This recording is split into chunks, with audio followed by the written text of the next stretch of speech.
هر کسی که اگر در ماه مبارک رمضان دروغ گفتن قطع نکند، غیبت کردن قطع نکند، حقارت کردن قطع نکند، بر نسبت یک برادرش تهمت و گمانهای بد ترک نکند، الله ما مهربان گفته بود است که دیگر برای من حاجت نیست که تو خواه طعام میخوری، خواه مقصد از نوشابه ها می نوشی، دیگر اختیار در دست خودت. یعنی آن پاداش و ثوابی را که من خواستم بر تو تیم، صد افسوس که تو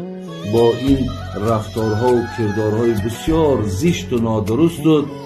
تو مقصد آن ثوابها را و آن اجرها را از دست دادی. حتی حدیثی هم داریم که الصوم جنتون ما لم یخرقها، روزه سپر است